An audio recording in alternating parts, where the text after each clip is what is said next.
السلام علیکم اسٹوڈینٹس. زر کے حوالے سے ہی آج ہمارا جو لیکچر ہے لیکچر نمبر 22. لاسٹ ٹائم میں نے آپ کو اعتباری زر کے جدید آلات پڑھائے تھے. آج ہم اعتباری زر کے فوائد اور نقصانات پر ڈسکشن کریں گے کہ کون سے جو ہیں اس کے فائدے ہوئے ہیں اعتباری زر کو متعارف کروانے کے، اور ساتھ ساتھ اس کے نقصانات کیا کیا ہیں. ٹھیک ہے، یہ آپ کو لانگ میں بھی آ سکتا ہے اور شارٹ میں بھی آ سکتا ہے. شارٹ میں آئے تو آپ صرف 3 4 پوائنٹس لکھ دیں گے، لانگ میں آئے گا تو پھر آپ نے سارے لکھنے ہوں گے. ٹھیک ہے، تو سب سے پہلے ہم دیکھتے ہیں اعتباری زر کے فوائد کیا ہیں. اعتباری زر کی مدد سے دھاتی زر کی بچت میں مدد ملی ہے.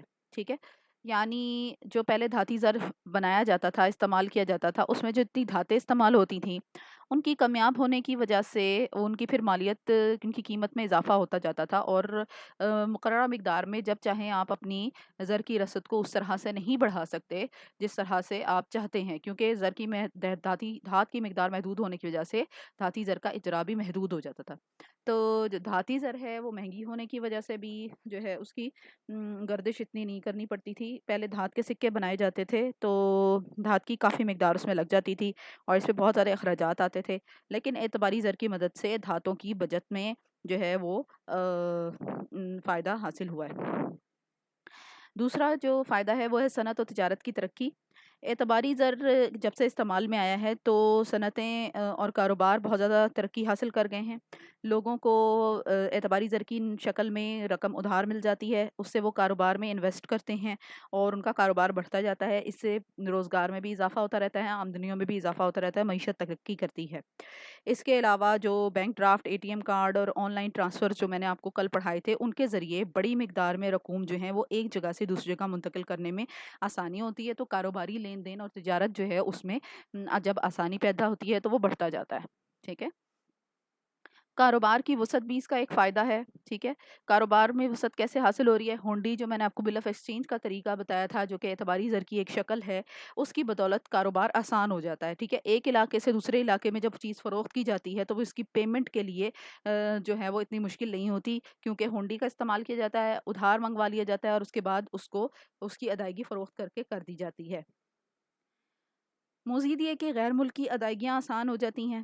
ظاہر ہے آپ ایک ملک میں بیٹھے ہیں اور وہاں سے آپ نے خرید و فروخت کا عمل کر رہے ہیں، کسی دوسرے ملک سے چیز منگوا رہے ہیں یا فروخت کر رہے ہیں، تو ادائیگیاں کرنے میں بہت آسانی ہو جاتی ہے. تو جو بین الاقوامی تجارت ہے اس سے اس کو بھی فائدہ حاصل ہوتا ہے. لوگ دوسرے ممالک سے اشیاء امپورٹ بھی کر لیتے ہیں اور دوسرے ممالک میں اشیاء ایکسپورٹ بھی کر دیتے ہیں. اس لیے مزید یہ کہ اعتباری زر کے فائدوں میں ایک بچت کی عادت بھی ہے. اعتباری زر کی بدولت لوگ جو ہیں وہ کیا کرتے ہیں، بینکوں میں اپنی بچت جو ہے وہ جمع کرواتے ہیں، بہت زیادہ بچت کرتے ہیں، بینکوں میں جمع کرواتے ہیں اور کاروبار میں لگا کر نفع حاصل کرتے ہیں. اور کاروباری صلاحیتیں جو ہیں انسانوں کی جو ہے وہ بہتر ہوتی ہیں. کچھ لوگ ایسے ہیں جن میں کاروباری صلاحیتیں فطری طور پر پائی جاتی ہیں اور لیکن ان کے پاس پیسہ نہیں ہوتا، کہ وہ روپے نہیں ہوتے کہ وہ اپنی کاروباری صلاحیتوں کو استعمال میں لا سکیں. اعتباری زر استعمال کیا جاتا ہے تو پھر اس کی مدد سے جب رقم ادھار مل جاتی ہے تو ایسے افراد جن کے اندر کاروباری صلاحیتیں تو موجود ہیں لیکن ان کے پاس سرمایہ موجود نہیں ہے، تو وہ کیا کرتے ہیں کہ انہیں قرض مل جاتے ہیں اعتباری زر کی شکل میں، جس سے وہ اپنی ان صلاحیتوں کو بھرپور استعمال میں لا کر نفع حاصل کرتے ہیں اور ملک کی ترقی میں بھی سود مند ثابت ہوتے ہیں. قیمتوں میں استحکام کے لیے بھی اعتباری زر کو استعمال کیا جا سکتا ہے. آپ کو پتہ ہے کہ ملک میں قیمتوں پر زر کی رسد جو ہے وہ اثر انداز ہوتی ہے، یعنی کتنی منی اکانومی میں آ رہی ہے.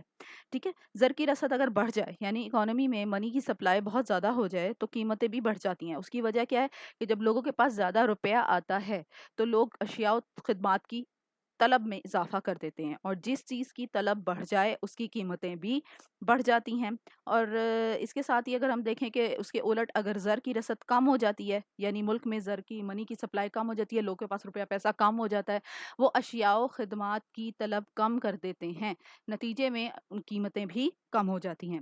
تو نتیجہ یہ نکلا کہ جب زر کی رسد بڑھتی ہے تو قیمتیں بھی بڑھ جاتی ہیں، زر کی رسد کم ہوتی ہے تو قیمتیں بھی کم ہو جاتی ہیں. تو مرکزی بینک کا یہ کام ہے کہ وہ زر کی رسد کو کنٹرول کر کے قیمتوں کو کنٹرول کرتا ہے اور وہ اعتباری زر کی مقدار کو کنٹرول کرتا ہے.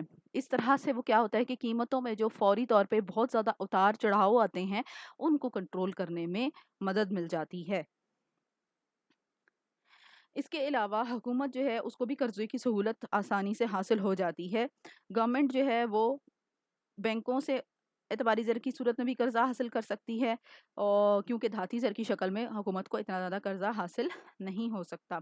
ٹھیک ہے، تو اعتباری زر کی شکل میں حکومت کو بآسانی بڑی مقدار میں قرضہ حاصل ہو جاتا ہے، جسے وہ اپنے خسارے کو دور کرنے کے لیے یا مختلف ڈیولپمنٹ پروجیکٹس کے لیے استعمال کر سکتی ہے. تو یہ سارے فائدے ہیں اعتباری زر کے. نیکسٹ اب ہم دیکھتے ہیں کہ اعتباری زر کے نقصانات کیا ہیں.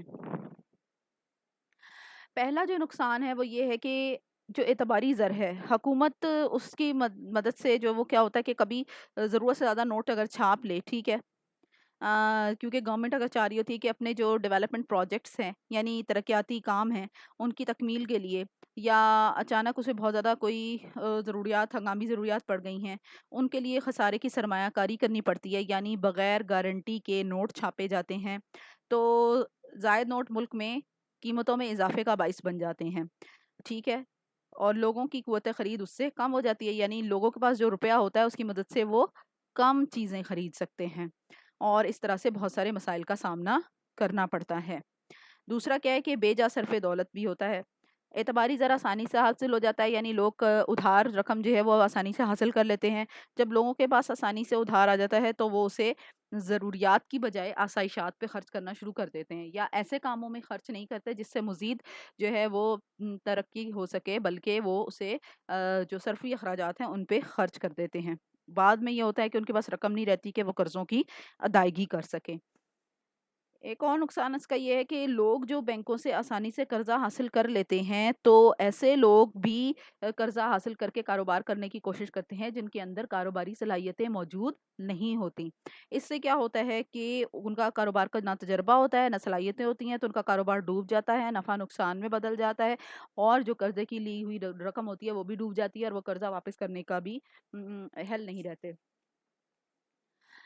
اس کے علاوہ اجارہ داریوں کا قیام ہو سکتا ہے. وہ کیسے؟ کہ جب بڑے بڑے تاجر اپنی ساکھ کی بنیاد پر جو ہیں وہ بڑے بڑے سرمائے بڑی مقدار میں بینکوں سے حاصل کر لیتے ہیں، انہیں بینک دے دیتے ہیں، تو کیا ہوتا ہے کہ وہ پوری مارکیٹ پہ یا اکانومی میں اپنا ہولڈ قائم کر لیتے ہیں. وہ چھوٹے تاجروں کو یا چھوٹے کاروباری اداروں کو، کاروباری افراد کو مارکیٹ میں نہیں رہنے دیتے، ان سے سخت کمپٹیشن کرتے ہیں اور ان کو مارکیٹ سے نکلنے پر مجبور کر دیتے ہیں.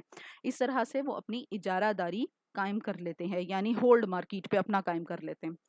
سٹہ بازی کا رجحان بھی اس سے بڑھتا ہے اعتباری زر سے. کاروباری لوگوں کو آسانی سے روپیہ مل جاتا ہے تو وہ کیا کرتے ہیں کہ اسے سٹہ بازی میں لگا کر نقصان بھی اٹھا لیتے ہیں، کبھی کاروبار کو نقصان بھی ہو جاتا ہے، اور اس سے اعتباری زر کی ساکھ کو بھی ختم کرنے کا باعث بن جاتے ہیں. سٹہ بازی میں کیا ہوتا ہے وہ آپ کو پتا ہے، اسپیکولیشن میں کہ بانڈس کی خرید و فروخت بھی جس کو کہا جاتا ہے کی جاتی ہے.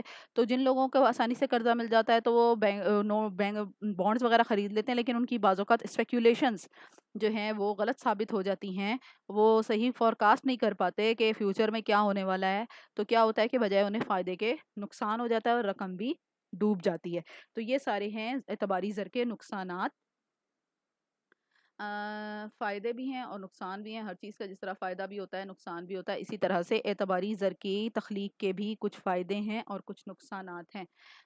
تو زیادہ اس کے فائدے ہیں، نقصانات اتنے زیادہ نہیں ہیں، لیکن جو نقصانات ہیں ان کو بھی روکنے کے لیے مزید اقدامات گورنمنٹ کی طرف سے کیے جا سکتے ہیں. موسٹ پروبیبلی جو ہوتا ہے کہ سینٹرل بینک آف پاکستان جو ہے، مرکزی bank, state bank of Pakistan جسے ہم کہتے ہیں، یہ اس کا کام ہوتا ہے کہ وہ اپنی مالیاتی پالیسی کے ذریعے اعتباری زر کی رسد کو کنٹرول کرتا ہے اور اس کے جو ہونے والے نقصانات ہیں ان پر قابو پانے کی کوشش کرتا ہے. ٹھیک ہے، تو اس سے یہ فائدہ ہو جاتا ہے کہ جو اس کے نقصانات ہیں ان میں کمی آ جاتی ہے، اور اس کے فوائد سے کی مدد سے معیشت جو ہے وہ ترقی کر سکتی ہے اور فائدہ اٹھایا جا سکتا ہے. یہاں پہ ہمارا جو اعتباری زر والا ٹاپک ہے وہ کمپلیٹ ہو گیا ہے. ہم نے اعتباری زر کے آلات بھی پڑھے، اس کے فوائد بھی پڑھے، اس کے نقصانات بھی پڑھ لیے.